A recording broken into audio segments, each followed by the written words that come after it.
Hello, I'm Yusuf Sharif, Director of the Columbia Global Center Tunis, the Northwest Africa Research and Exchange Center of Columbia University. It is a pleasure to partner with the Middle East Institute for this event.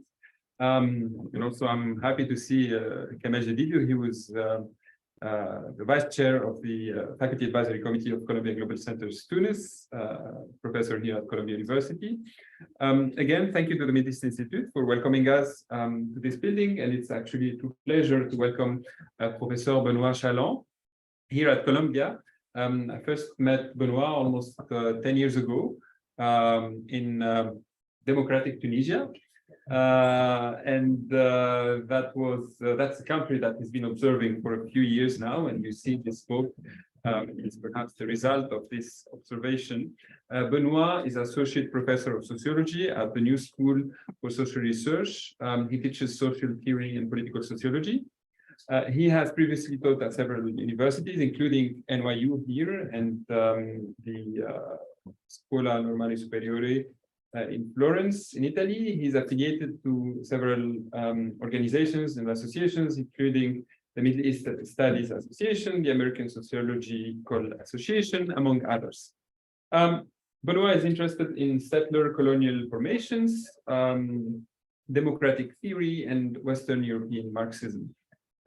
His work touches mainly on civil society in the Middle East. He worked a lot in Palestine, with several publications and co-publications between Palestinian civil society, the Arab Uprisings and foreign assistance, and Imagining Europe. And most recently, this CUP book, CUP meaning Cambridge University Press, not Columbia University Press, book which is Violence and Representation in the Arab Uprisings. This book is actually a historical sociology text aiming to explain why democratic participation did not take off in the Arab world after 2011, and it focuses on Tunisia and Yemen. So, Benoit, why don't you tell us more about the main idea behind violence and representation, and maybe, first of all, what made you bring together these two case studies, which is not frequent to have Yemen and Tunisia together? Absolutely. Thank you, Yusuf, for the invitation. Thanks for Columbia for the invitation. It's a pleasure to be here. Thanks for the audience. I'm excited to have a chance to present this book that deals with Tunisia and Yemen.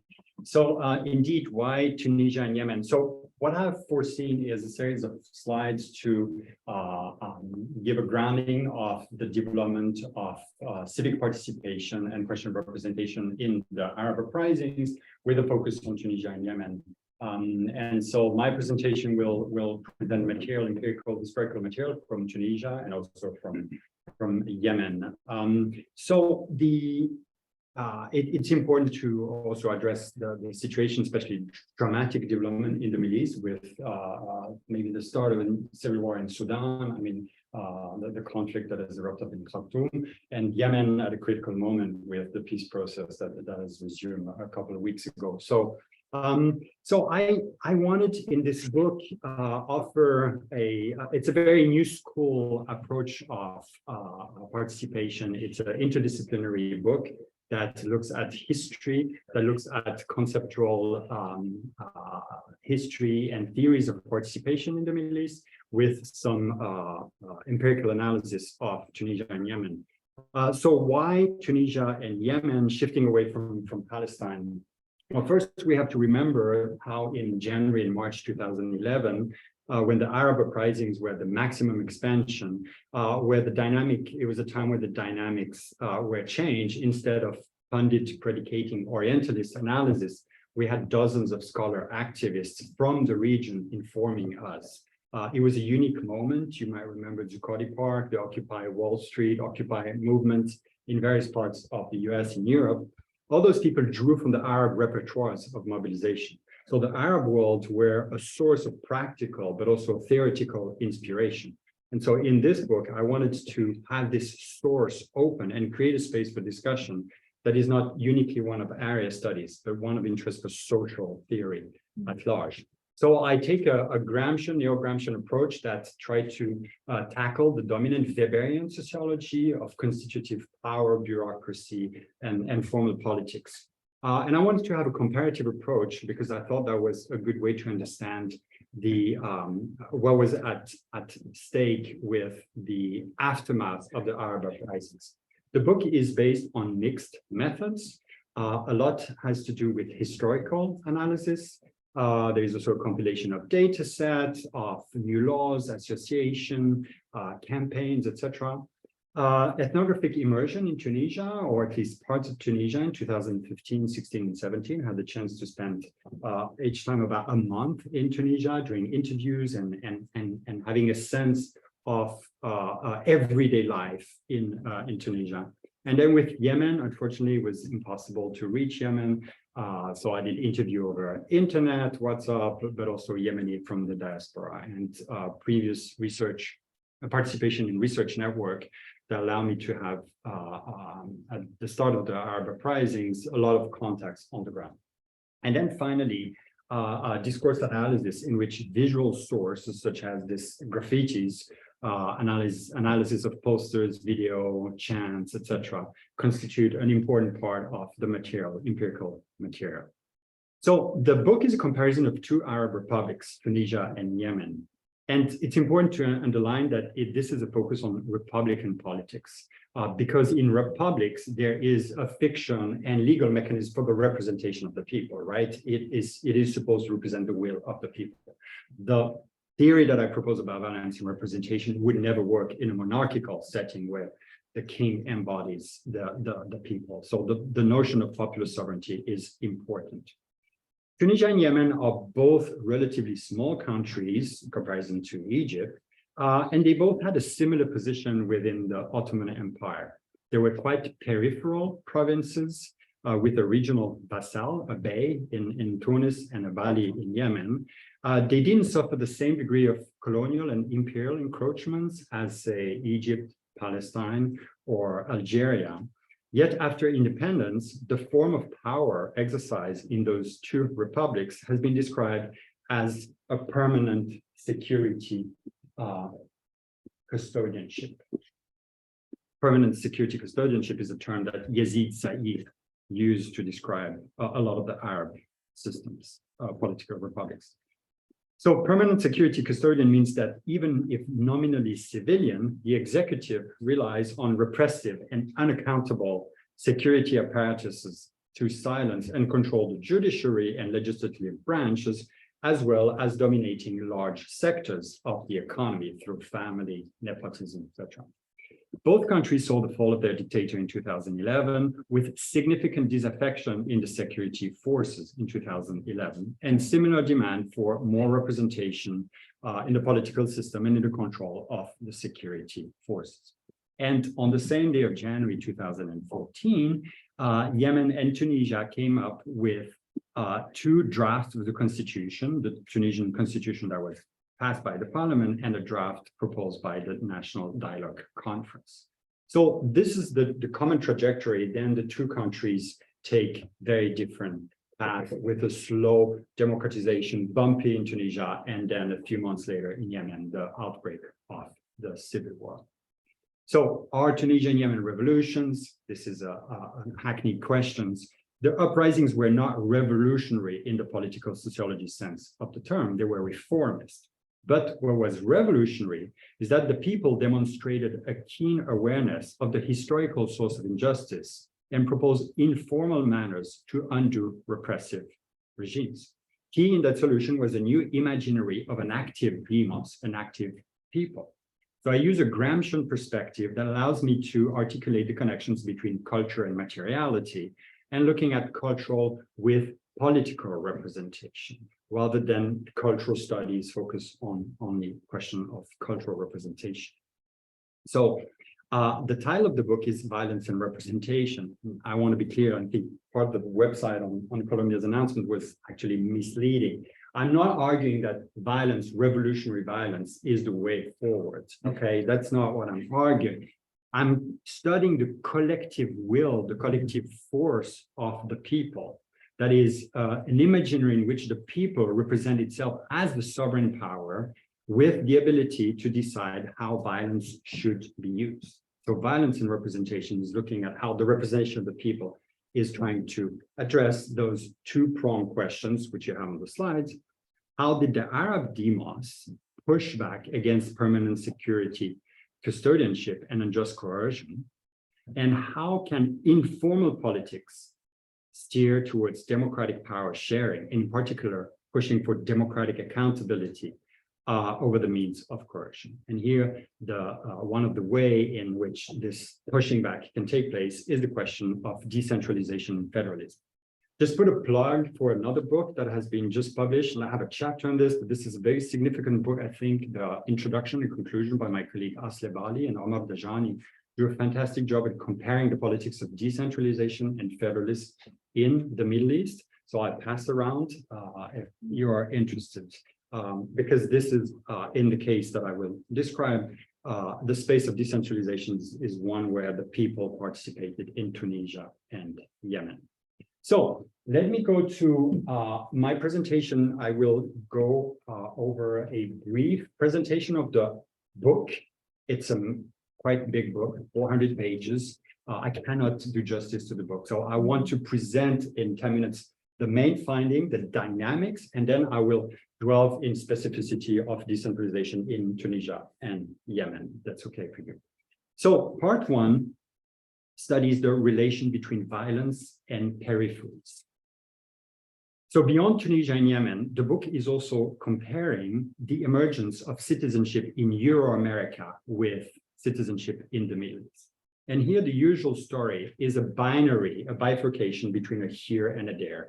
A here, that is Euro-America, where we are told that there is a virtuous process of civilization, to take Elias, and a peaceful expansion of the franchise. Whereas in the Middle East, we are told that there is no democracy, there is no citizenship.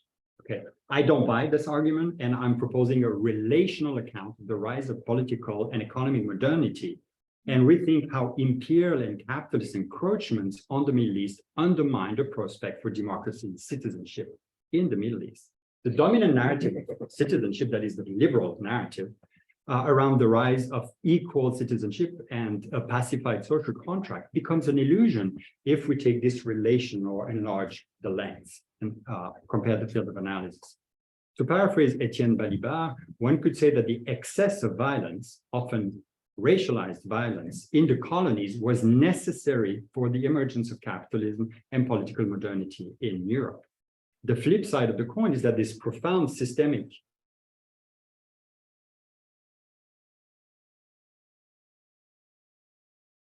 just or legitimate. Citizenship remained latent and limited to brief democratic participatory outbursts, unlike Europe, where the application was, generally speaking, equal to all. For this reason, part one is historical and conceptual and documents what I call the uneven distribution of violence. That's where I talk of metaphoric peripheries and actual territorial peripheries in the state building process in Yemen and Tunisia. So the metaphoric peripheries are the peripheries of capitalism and political modernity. Violence didn't disappear with modernity, but it was made distant and partly invisible. It was pushed into colonies. So in the territorial marginalization, tahmish, we have to look historically how fragmentation in Tunisia and Yemen were constituted. So an important takeaway from part one is that not all forms of marginalization come from the colonial era. Some already existed at the Ottoman. New marginalization that appeared after independence, and the old marginalization were morphed or transformed. So that's part one, historical conceptual, looking at latent citizenship. And then I come to part two, which deals with the revolutionary moment, 2011, 2012, where we witness an active and democratic form of citizenship. The long historical, territorial, and civic marginalization, argue, like other, explain the 2010-2011 uprisings. Formal politics was locked around permanent security custodianship. Informal politics broke that mold. So we have, at that time, the revolution, a dialectics of unity, replacing the fragmentation, outbursts of demand, replacing past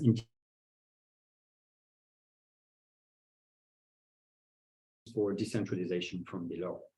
In Tunisia and Yemen, people did not call for abolitionist measure or radical shrinking of the security forces.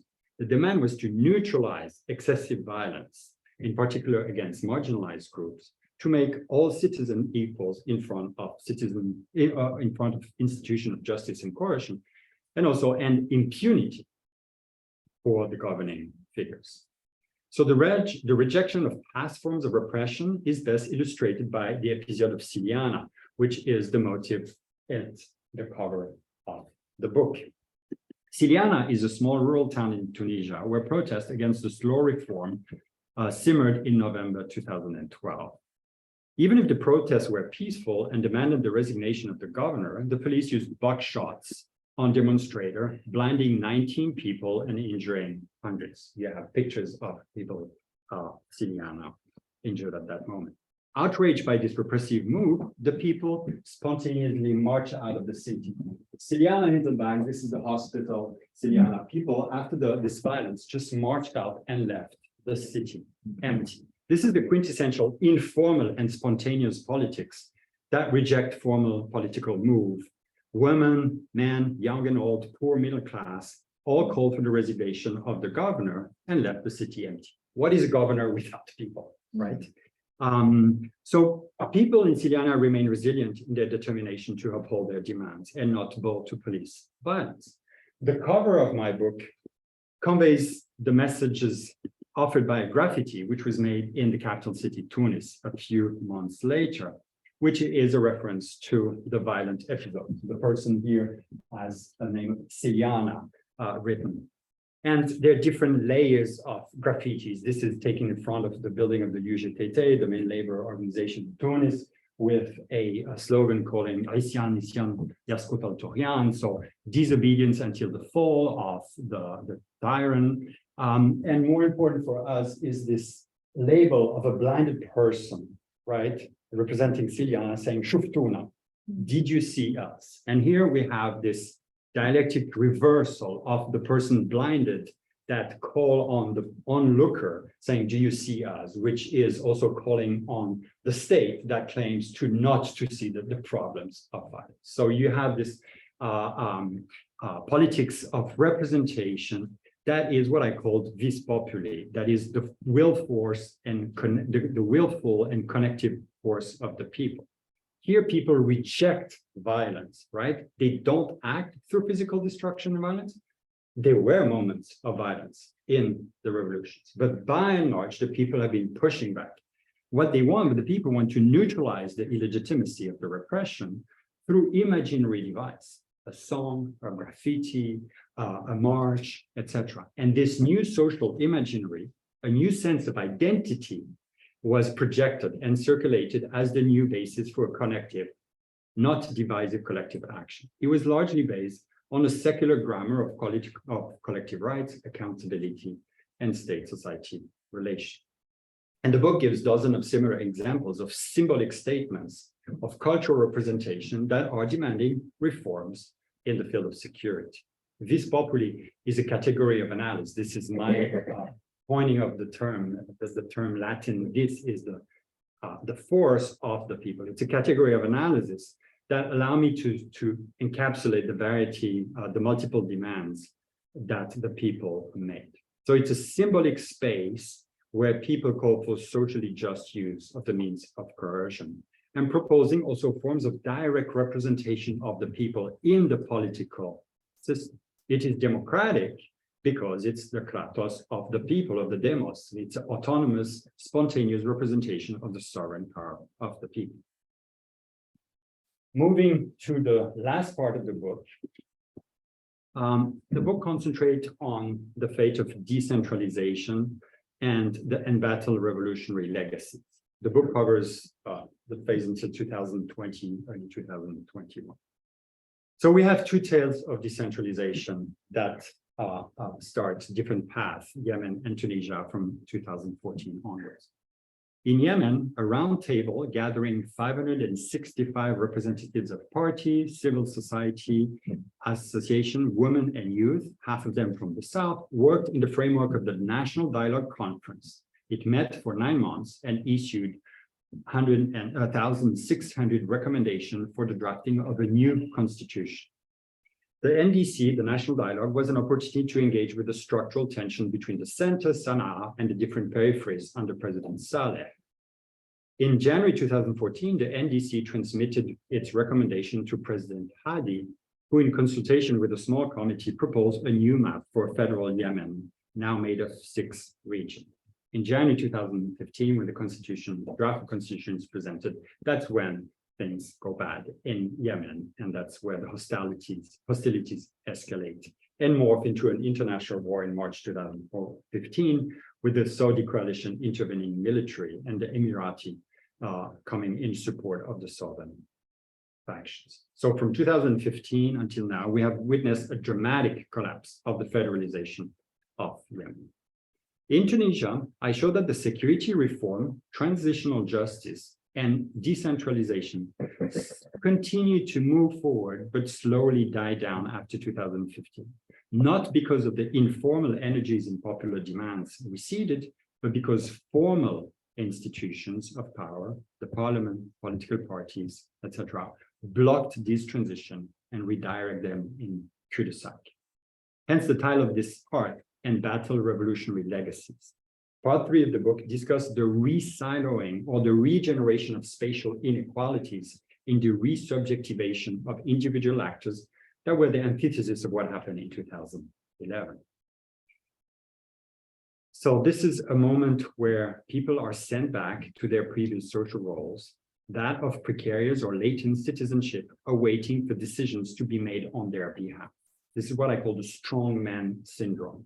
The faith in self-representation disappeared, and instead we have strong men, often military persons, explaining what are the best fate and overlooking this democratic creativity. This also coincides with the return of regional and international sponsor dictating the terms of politics, and thus shelving civic participation. So the takeaway of part 3 and of the book is that not everything is lost. But I want to avoid the clear cut of success and failure.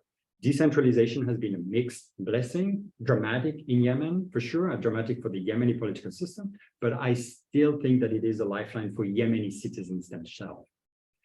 In Tunisia, despite many promises, we were turned into a slow stalemate, which got put into a halt after the coup by Kais Saied in July 2021, where it invoked Article 80, suspending the parliament and doing all sorts of other things. So I want to move to the next part of my presentation, where I want to look at concrete cases. Very conceptual. Thanks for bearing with me until now. Let me go to some historical cases. So before, I just want to briefly put a map here. This is a map of the governorates of Tunis, and I've highlighted different regions. This is quite known in North Africa from the colonial time. There's been a divide between in Morocco and Tunisia of a Tunisie utile, useful Tunisia, and a useless Tunisia. This is the colonial language of certain parts of Tunisia that are more relevant politically, economically than others. So the map shows this is the region around Tunis, which was very important, where the seat of power in the Ottoman Empire. The part in green is the Sahel region, the coastal region, where most of the post-independence elites were coming from. Bourguiba and Ali, they're all from the Sahel. And in black, we have this arrow that signifies the movement, the popular movements at the start of the revolution. Remember, Bouazizi, in Sidi Bouzid, the protests in Gaza, etc., also in the south, moving in December 2010, early January 2011. And the key moment is when protests reached Sfax, and then the coastal cities around January 11. So this is the fragmentation that exists historically, and I'm going to give more details in a minute Well, for Yemen, quickly a couple of maps of Yemen. You have here, Yemen was divided between two republics, the Northern Arab Republic of Yemen between 1970 and 1990, and Southern Yemen, which was a Marxist or Marxist-leaning entity, which were unified in 1990.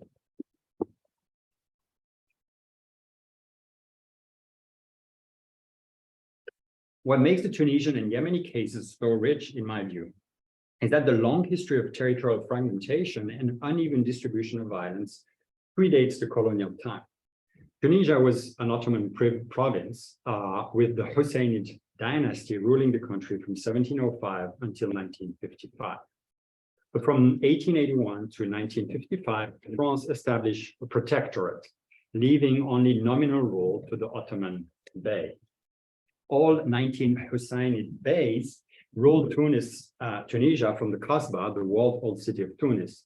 The beys, like the Khalifs in Egypt, were perceived as alien by the local population. In Ottoman Tunisia, cities along the coast were expected to pay their dues, and raids were organized by the bey twice a year to collect taxes in rural area, particularly in the south of the country. With European colonialism and capitalist encroachment on the rise in the mid-19th century, the beys tried to bolster their income and extract more taxation from the rural hinterland. This is something that Lisa Anderson, Professor Anderson, has documented at length.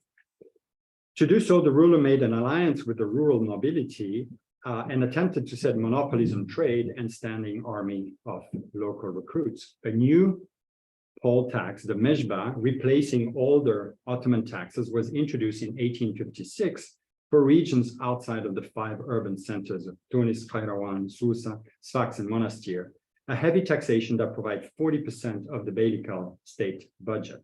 These measures generated splits within the population and resistance to the pressure of taxation, especially in the western and southern parts of the country. The building of a 22,000-strong army to collect this new tax generated massive rural revolts in 1864. And these episodes are deeply anchored in the memory of Tunisians from the south of the country. And it's something that I could witness during interviews I did in 2016 and 17.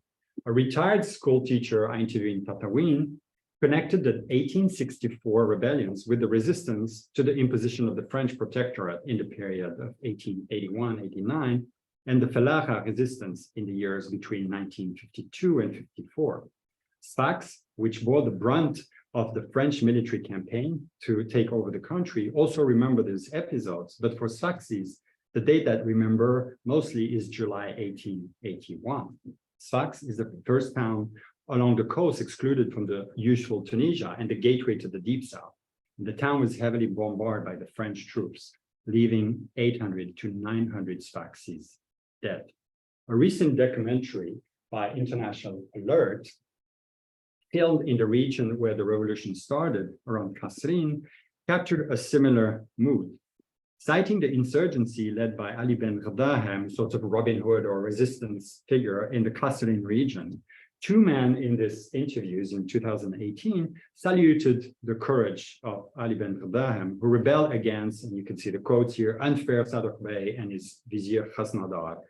And the second person, the third person here mentioning Bourguiba, notes how after independence, President Bourguiba was forbidding people to say that Ali Ben Ghadahem was a revolutionary leader. So like for Sfaxis, who mentioned 1881, these Tunisians relay how the internal fracture with the South and the interior of the country is still vividly perceived. So the historiography of a unified nation that was promulgated under Bourguiba and Ben Ali is not exactly accurate. We get a sense that uneven exposure to violence, taxation for the Ottoman time are still a sensitive topic in the 21st century. Under the French protectorate, the novelty was the systematic capitalist extraction from the hinterlands. France started the mining of phosphate from the southern regions, and a few decades later seized the best agricultural land and established large farms, such as in the Oasis of Jemna in the 1930s. In the Oasis of Jemna, there have been regular protests, and I analyzed this different moment in the book. So uneven violence meant that only a minority of people living in Tunisia were living with protection under the law. Labor was also valued differently if you were from European origins or Tunisian. I give 4 examples of this uneven violence. All the security expenses during the protectorate had to be paid for by the Bey, including the French police forces. Another unequal treatment, second, is the colonial third, le tiers colonial, a measure introduced by France after World War I, which granted a 30% greater salary to French workers based in the Tunisian protectorate. Tunisian workers not only did the hard work, but they also faced stricter police control and were paid less than their European co-workers.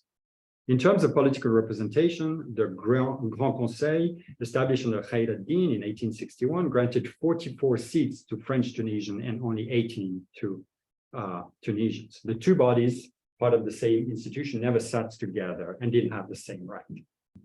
Tunisians were denied any vote on constitutional and political issues. And then, not to mention the 4th case is that the European settlers, about 200,000, benefited from consular protection. So you have a different level of protection. So the colonial discourse by France of a useful Tunisia deepened a fragmentation of the territory. France saw little benefit in expanding its direct rule over the south of the country and along the Libyan border.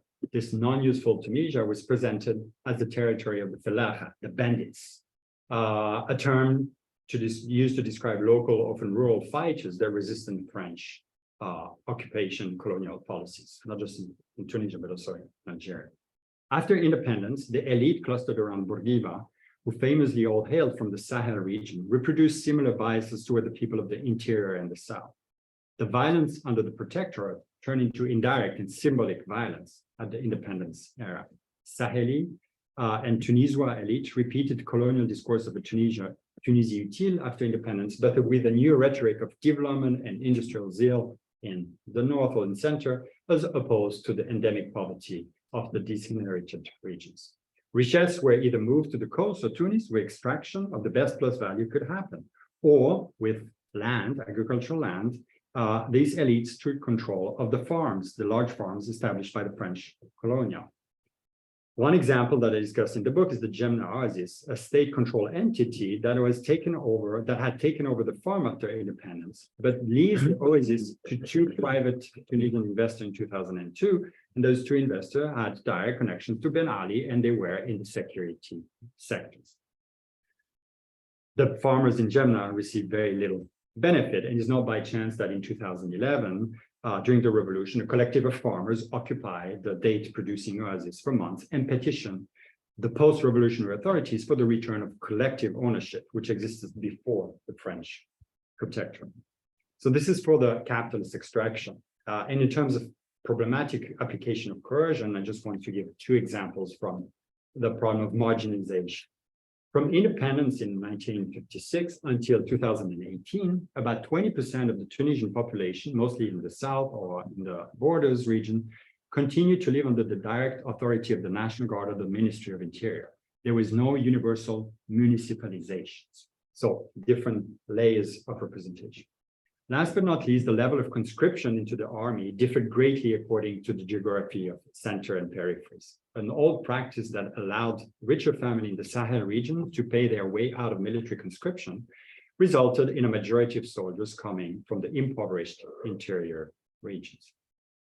So to conclude the part on Tunisia, post-independence authorities perpetuated Ottoman and French practices, whereby not all Tunisian citizens had the same access to police and political representation. So it's important to realize that this is not only a colonial problem.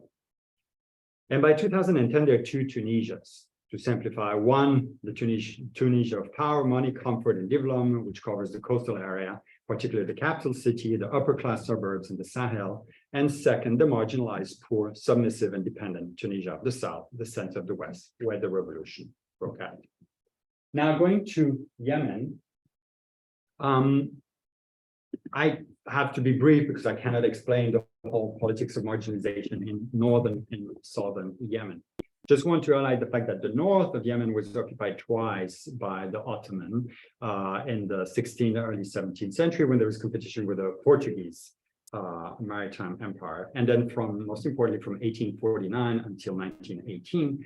But the Ottoman presence footprint was rather a mild form of colonization. South Yemen was colonized by Britain in 1839. Aden was a typical entrepot colonization. It extended indirect rule from Aden with statelets in the Hadramaut. This territorial fragmentation favored the existence of small armed forces acting locally and often preventing a larger national identification. The anti-colonial grew strongly in the early 1960s at the peak of the Arab national movement, best captured by the beautiful novel of Sonala Ibrahim Warda, where you can get a sense of the revolutionary energy. The British Crown offered an 11th hour concession in the form of a federalist union to tap into anti-Adeni feelings in the Hadramaut, but this was too little and too late to stop the thirst of independence and republican principles, which led to the creation of Southern Yemen in 1967. In the north, a similar republican wave swept away the Zaidi monarchy under Imams Yahya and Ahmed.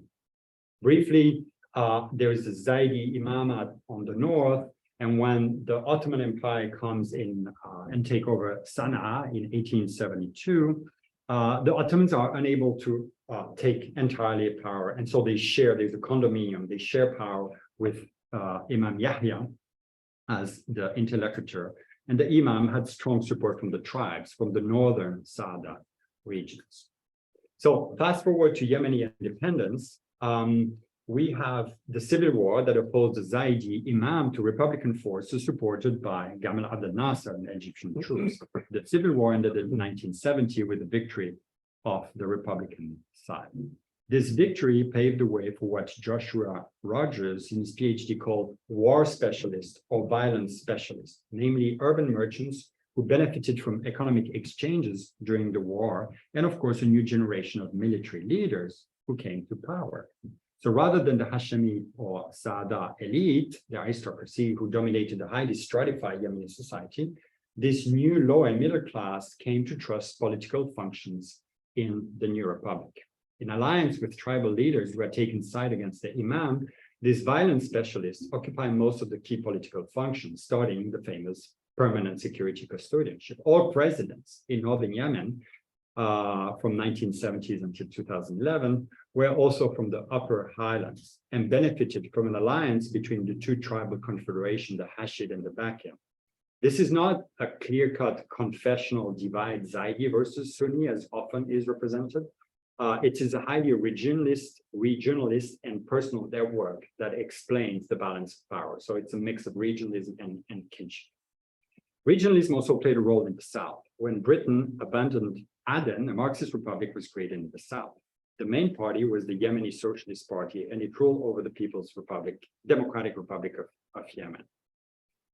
With the end of the Cold War and the termination of Soviet support for Aden, southern Yemen merged with the Yemen Arab Republic, having the Republic of Yemen.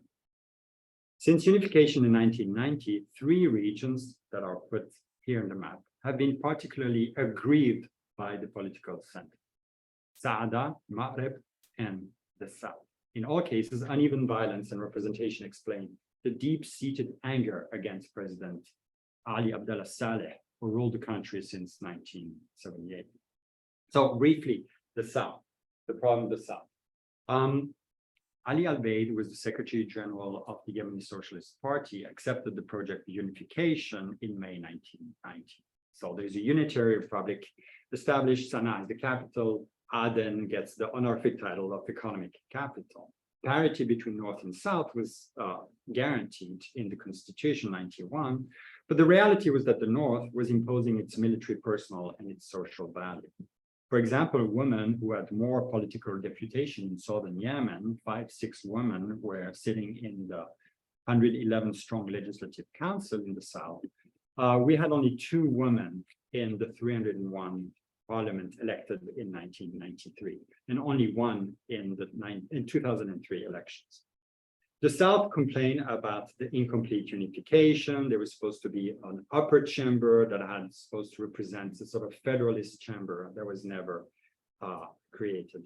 And there is a part of the Socialist Party that calls for secession in 1994. And there's a short but grueling civil war with the North crushing the secessionist Southern movement. Since 1994 in the South, we talk of internal colonization. And so people in the South protest against this gradual takeover by the North. In early 2000, the protests underlined the inequalities that the discharging of hundreds of soldiers and officers from the South had for the entire population. So a cluster of Southern Army officers in 2005 coalesced with unemployed youth and many others and formed a new movement called Hirak movement, which is also very important now. Hirak established a catalog of grievance that would soon find resonance with the 2011 Arab Uprising. Federalism was one of those demands, but often the connotation of federalism was heard as a risk of breaking apart of Yemen. A number of Saleh's policy paved the way for the growth of the Hirak in the South, northern dominance in privatization, land grab, often by members of the Islah Party, the destruction of flourishing industry after the 1994 war, and the use of military campaigns against Al-Qaeda used as a pretext by Saleh to crack down on the Southern movement. The second site of marginalization is the province of Ma'rib, the city and the capital of the eponymous region east of Sana'a in the lower part, so we're not in the high mountain highlands. Long overlooked by Sana'a until the discovery of oil in 1984, the regions faced extractive measures from Saleh and his tribal connection, which, like Daesh, would limit the cities and regions' autonomy. The revenues from the hydrocarbons in Arab contributed significantly to the state budget, yet the area lacked basic service, such as electricity, schools, hospitals. According to Stephen Day, who has studied regionalists in Yemen, by the end of 1980s, the average citizen in Taiz, Ib, and Al-Baida contributed more than twice what citizens in the highland plateau around Sana'a contributed. Maghreb was not paying more tax, it simply didn't receive investment back from Sana'a.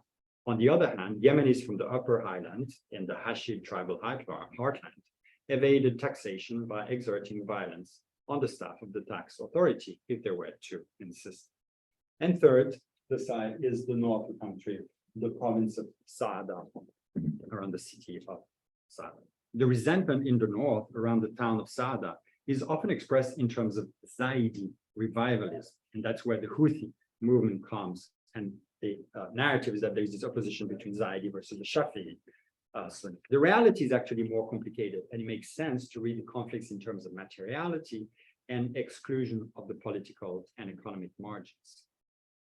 Historical contention is also very important. The northmost tribes of the Challand bin Amr Confederation were aggrieved by the Imam Yahya's heavy taxation and the loss of historical territories when the border was drawn with Saudi in the 1930s. During the civil war in the 1960s, these tribes rejected the authority of the Imam and joined the Republican side. Yet throughout the Republican era, they were never rewarded or brought into the political system.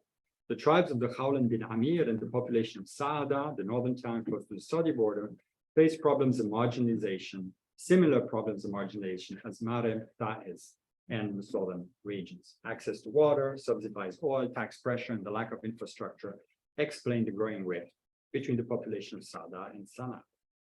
From 2004 onwards, there have been 6 round wars against Saada, and the local leader, Hussein Badr al-Din al-Houthi, was killed in the first war. And so we speak of the Saada war, and at one point it becomes the Houthi war because of this leader killed. A journalist in 2005 noted that the province of Saada had only encountered the power of the Yemeni Republic through missiles and tanks, not with infrastructures. The militarization of the Saada rebellion amplified the rift against Saleh and his vice president, Ali Mohsin. And later in 2014, the Challand bin Amr tribes joined the Houthi movement and its political arm, Ansar Allah, to march on Sana'a. So I want to move to the last years in the book and looking at the moment of active citizenship with decentralization and federalism. As you remember, and I'm coming to an end, a couple of minutes. As you remember from the brief overview of part 2, popular sovereignty was expressed in a multitude of sites, rituals, and space during and after 2011. The call for enfranchisement of the multitudes was largely violent and expressed a will to resist against the regime brutality and impunity, like the case of Syria.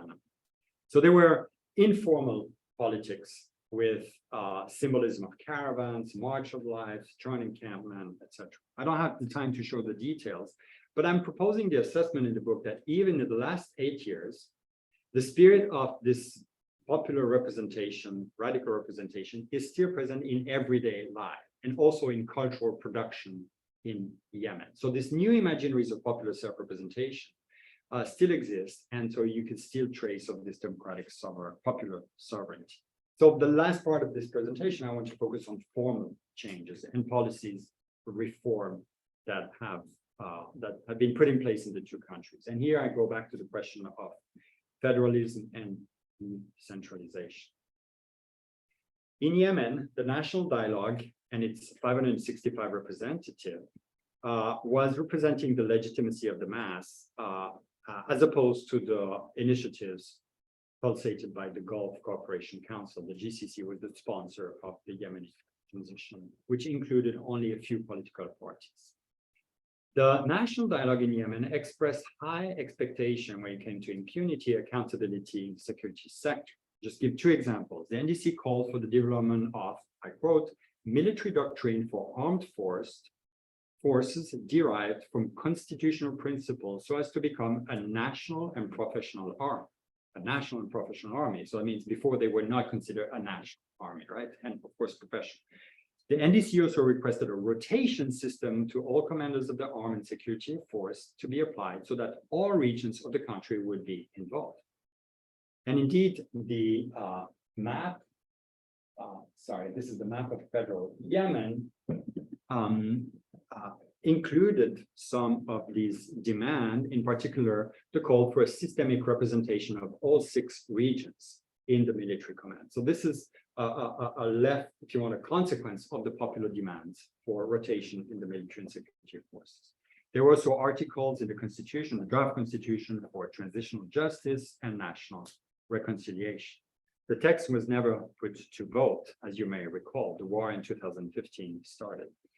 There were also timid reform by President Hadi, removing Ahmed Ali Saleh, the son of President Saleh, and also Ali Mohsin. They were in charge of 2 powerful units, the Firqa and the Republican Guards. And so some reforms, but quite timid. In Tunisia as well, some significant but short-lived security reforms can be listed. A series of reshuffling inside the Ministry of Interior in Tunisia, the dismissal of the political police, and of the presidential guard that was responsive directly to the president, with a few security leaders, Ali Sayati and other RCD politicians put in jail, at least for a year or 2. And finally, a modicum of transparency in the chain of command in the various security forces. The constitution, the 2014 constitution in Tunisia, enshrined the idea of deconcentration of security forces. The president didn't have anymore the authority on security. There is a split arranged between the prime minister, the minister of interior, and the defense ministry. This has been reverted by Sayed, who has taken control of the security force. The constitution also offered guarantee for pluralism in the executive, legislative, and decentralization was a great novelty of the constitution, with administrative and financial autonomy guaranteed to local collectivities, and establishment of High Council of Local Authorities with a location outside of the capital to contribute to deep concentration of authority. A concrete step for decentralization that I study in the book is the new law on municipalities that was discussed over 3 years between 2015 and 17. It took the pressure of local civil society actions, association, and external actors such as the EU to have the law adopted in the parliament in 2018. And finally, we reached a point where we have this universal municipalization. So now all Tunisians are represented in municipal with police forces. The problem is that the decentralization, the financial part of the decentralization has not been implemented, and so the local authority cannot generate their own revenues. So this is an account that I give of what I call the half full and half empty glasses. Some of the measures have been important. Also in the book, I talk of the Truth and Dignity Commission and a few episodes of popular mobilization in Jemna and in Kamur, where you see forms of civic disobedience that are still active. And in Yemen, of course, because of the tragedy of the war that has destroyed the country since 2015, it's difficult to find this space of creativity. But the chapter analyzed, for example, how a younger generation supporting the Southern secession movement are using the modalities of mobilization, encampment, marches that were imported in 2011. So even if there is the leadership that imposes its view, you have some resistance from below. And furthermore, an analysis of cultural production, poems, novels, civic campaigns, you see that there's still a pressure from below for decentralized authority and devolution of power. Alas, many of those activists have been murdered or forced to exile, in particular in the regions under the control of the Houthi around Sana'a. So I'm concluding here with a couple of points. The arc of the chapters of the book deals with a dialectical rather than a linear relation between society and state, violence and civility, and between informal and formal politics. The constituting or positive enactment of popular sovereignty in 2011 has generated new dynamics, collective movement, and inchoate political action.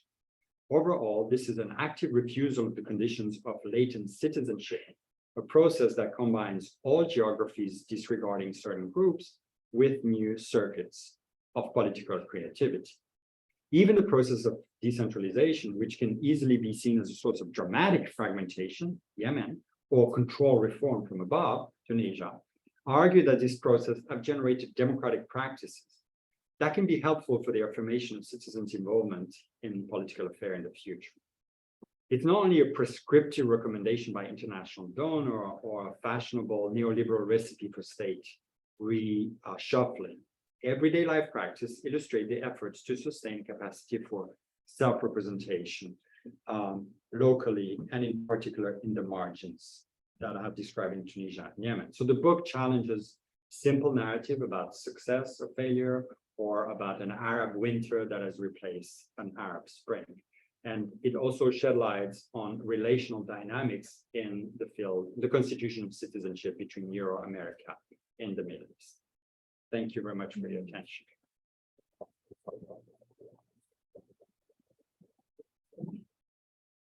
We do have some time for Q&A.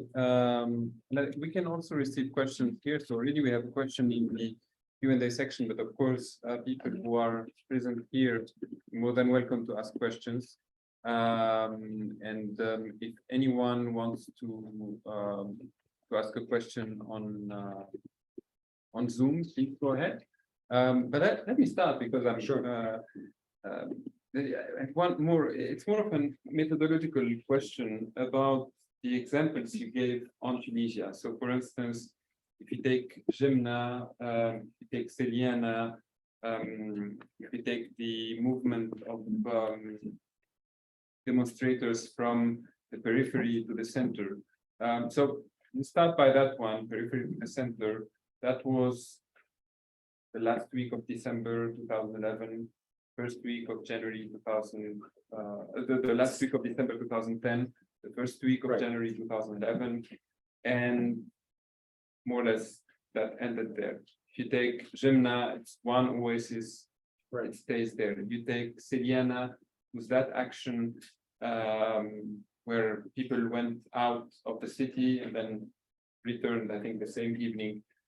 So can we build on these scattered examples to come up with a theory? Well, Yes, I think there is a basis too. I mean, the graffiti that I showed is the graffiti that is not in Siliana, so it's not self-referential. It is put in the capital city. So in other words, those idea circulate. And when I was traveling, I was moving from one place to the other. I was going with Rouage, so chatting with people, and people talk about rush, right? So there is this reference to the episode of the rush, the buckshot, right? So people talk about this and people mention this. So of course, sometimes I would raise the question, what. So there is, it's not an unobtrusive finding of evidence, but the graffiti suggests that there is a circulation. The graffiti, you could say, well, it's only a certain group of people, or to what extent it reflects. But the graffiti is Place la République or UGTT, so like highly trafficked places where people see those things. So, I think there are methodologically, there are instances that I show the circulation, the movement of those instances. There are also, the caravans of solidarities. They're controversial. I know some people think that because there was those caravans from the peripheries coming to Tunis at the revolution, and then there was this people from the capital, the large cities. We also have to organize our own caravan and solidarity towards. And sometimes those are interpreted in a more paternalistic. But then talking with people, there were all sorts of caravans that were organized locally. So from a village to, during Ramadan, people would go and give food, etc. So it wasn't automatically connected to political participation and the grand scheme of formal politics. But I've heard tons of examples in small village, etc., people organizing those caravan solidarities. And whether those caravans are only connected to the Arab revolutions. I mean, 2010, 2011. There's probably a whole history of this form. It's a repertoire of social mobilization.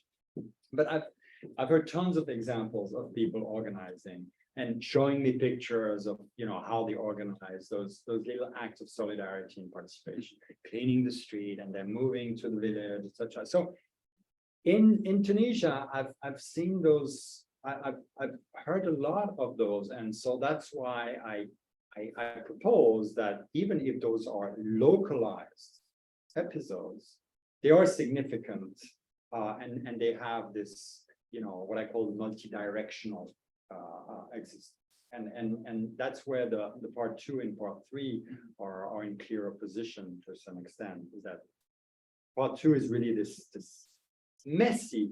It's really messy. It's not always clear, right, of who does what. But there is all those directions. And then part 3, you could see that there are barriers put to, or there is an institutionalization, or the parliament takes over. There's all sorts of initiatives about new cities, etc.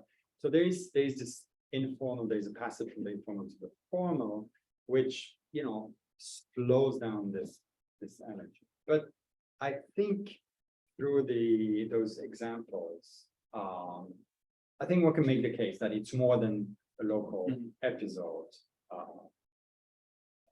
Thank you.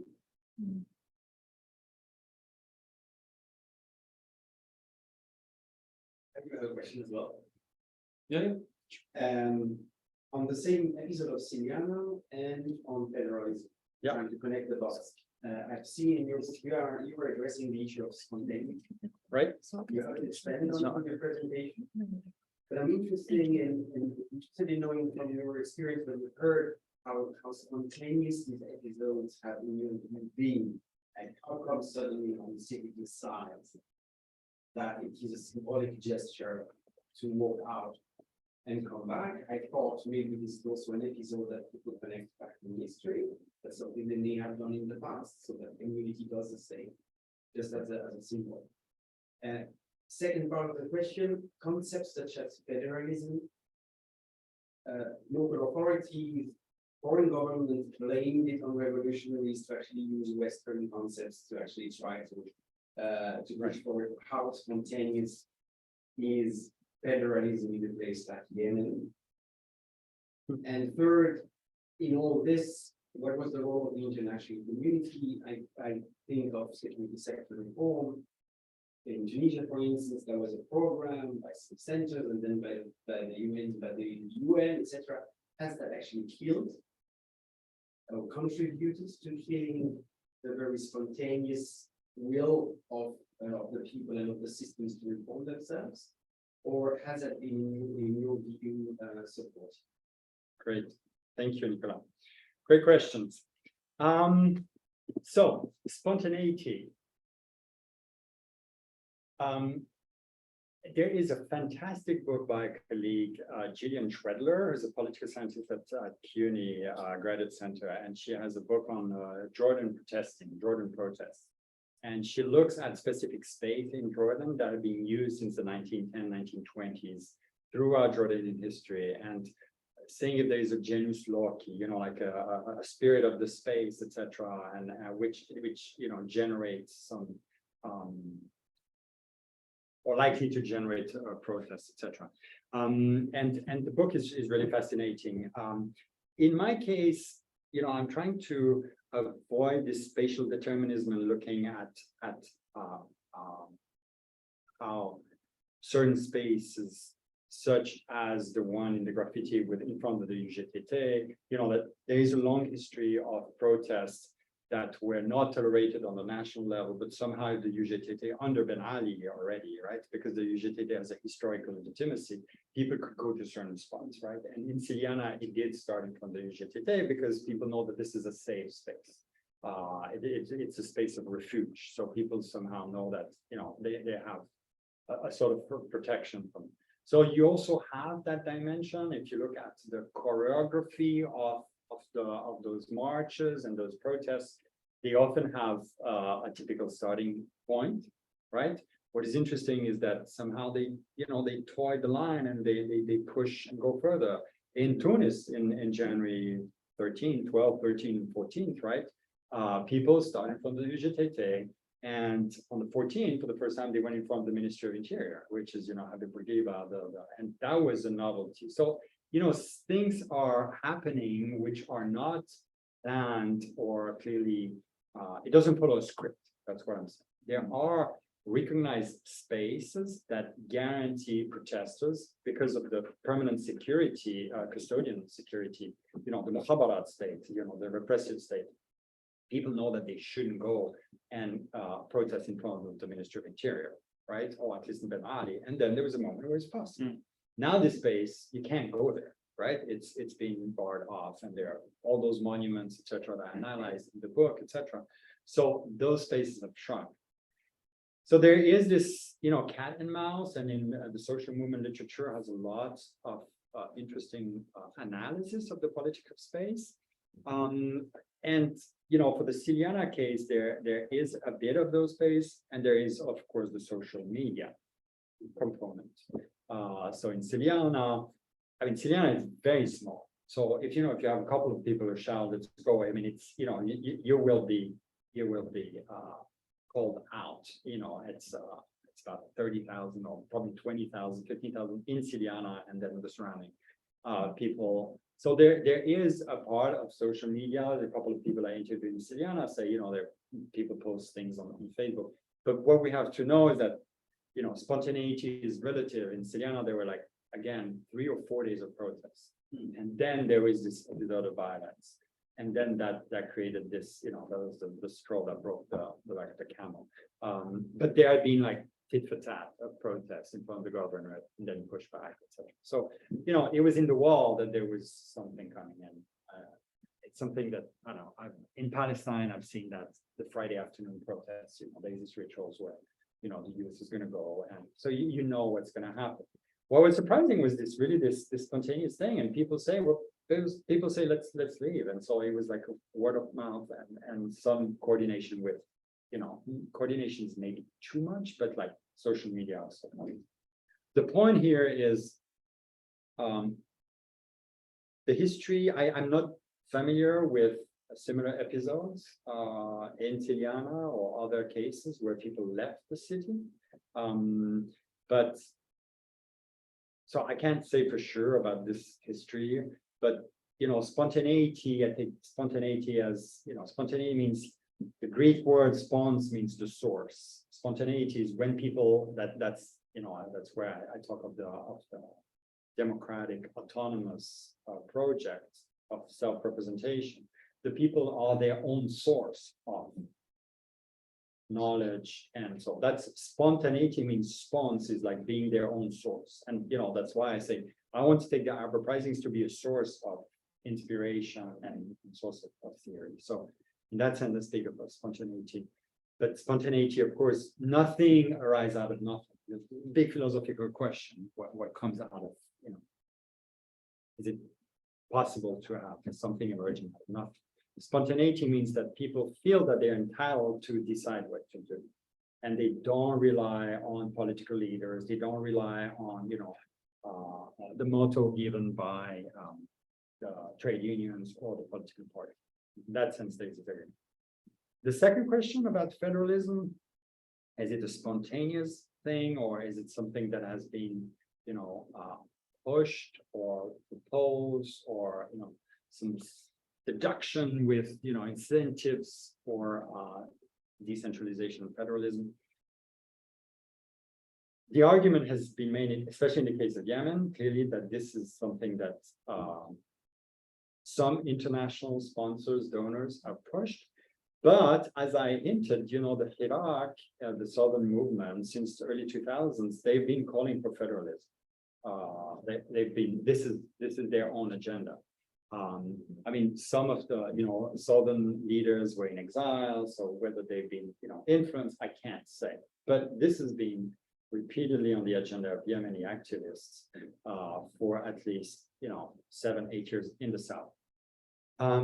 Part of my interviews led me to meet an incredible person, Zaid al-Wazir, a very important intellectual in northern Yemen, who and the anecdote is very funny. I mean, you're gonna like it as a Swiss person. This person, Zaid al-Wazir, met a French journalist, or no, a Swiss journalist in the 70s, and they were talking about the tribal meetings, and the journalists say, well, that sounds like the Landsgemeinde.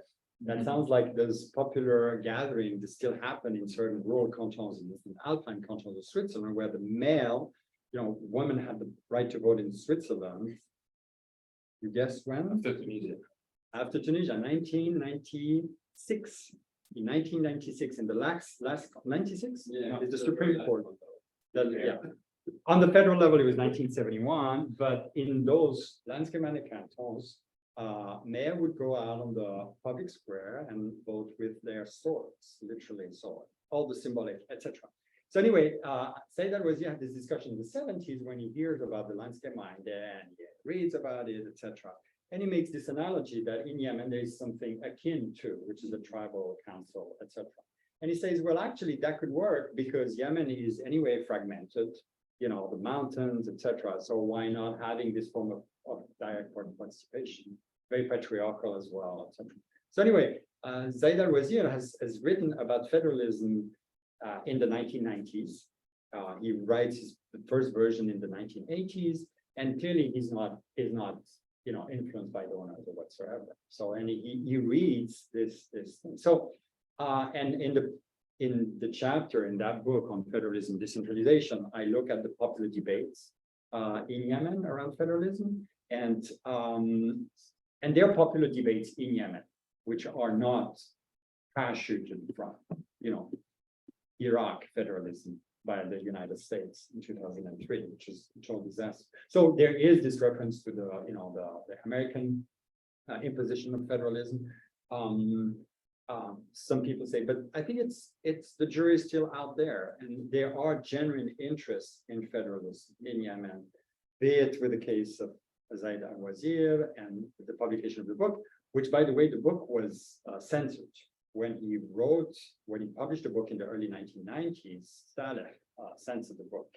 And then he republished it in 1998, and then he republished it regularly since. So, there is a genuine debate for. I can say that about the other parts of the question, which is about the international community and the security reform, security sector reform, whether it killed the process. In Yemen, I'd say yes, because in Yemen, the security reforms was, la chasse gardée was the privilege of the US and Jordan. And some of you might know that Jordan has been playing a super important role in organizing and training repression in the Middle East. There are like training centers for the police in Iraq, in Yemen, Palestine, etc. The police force in Palestine is trained in Jordan, etc.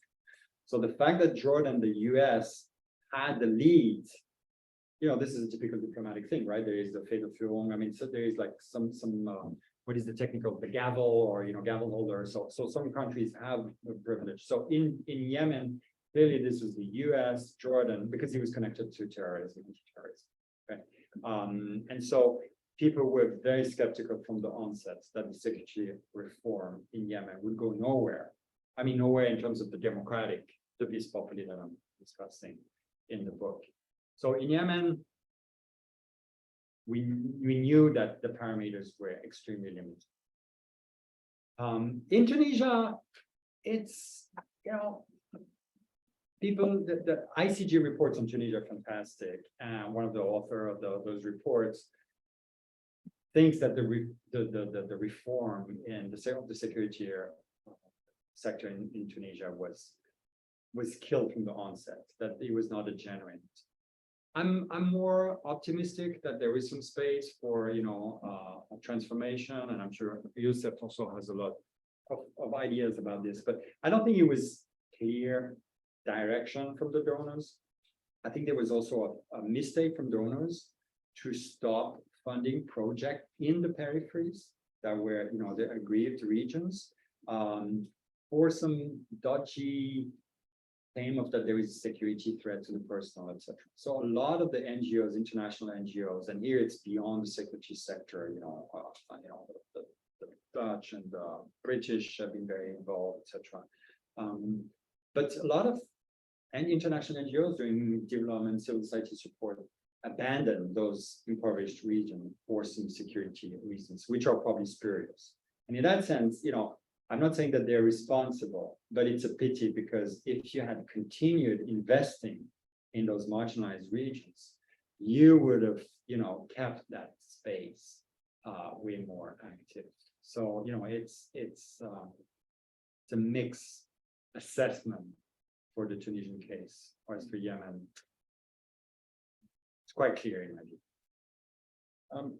Thank you. We have one question, but maybe let's say 4 minutes. I'll read it from here. So this is actually a question that you will often get asked if you had given this lecture actually to Tunisians, I mean, in Tunisia or the region. So forget about the social movement theory. And so the question is, are these uprisings orchestrated by Western powers in the form of velvet revolution, color revolution? And this is from Fatima Mudarris. She says that I understand social media has a role in all this, and social media being Western companies. So how would you respond to this? I mean, is everything you've been describing, the theories, etc., can it be summarized in color revolution? And how do you respond to? Because again, this is a question. I mean, today, if you, of course, this is what I would say a majority of people are thinking. Yes, thank you for the question. Absolutely, this is an important question to address, and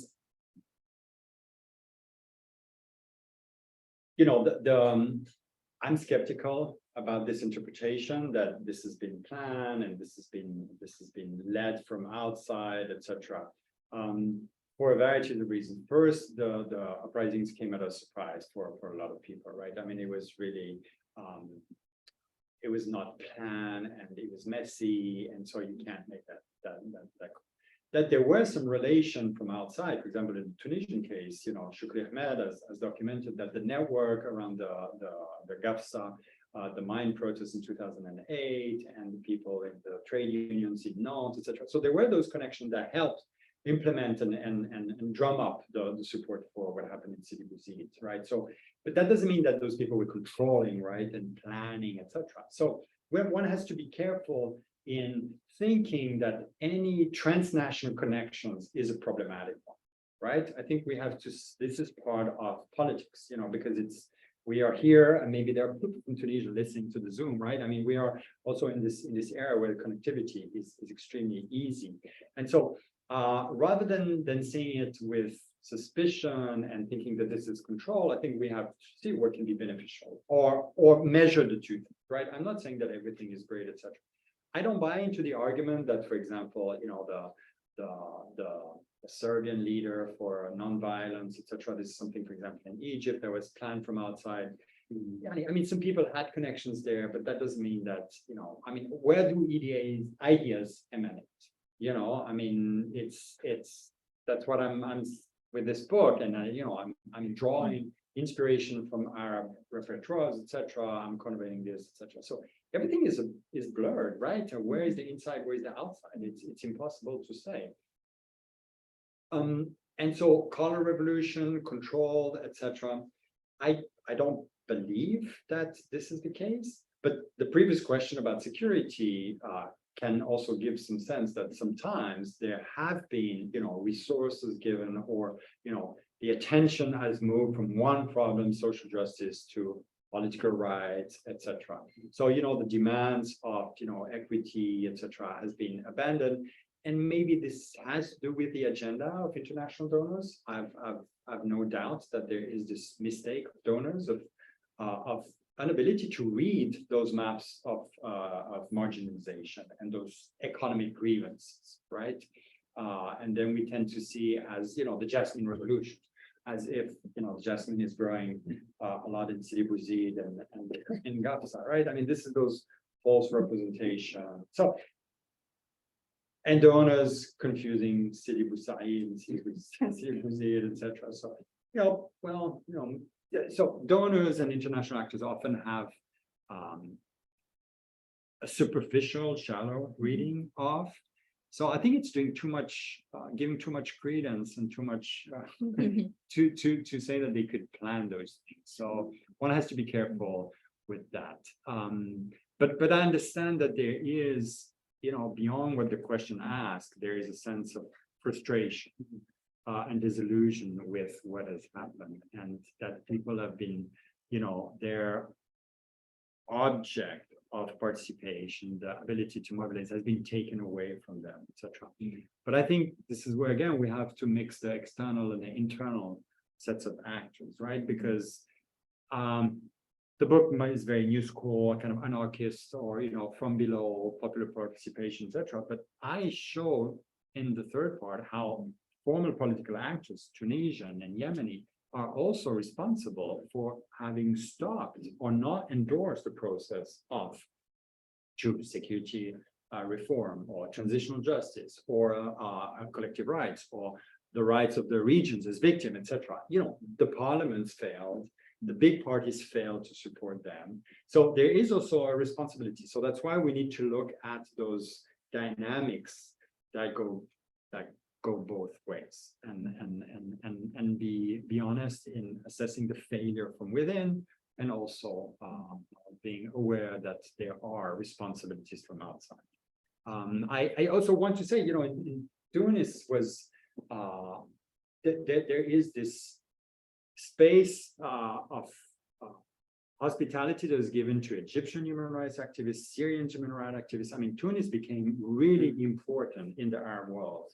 And I think this is also important to see how, I don't know how it is now, unfortunately. I mean, the book is really, the material I've drawn was from the 2015, 2018.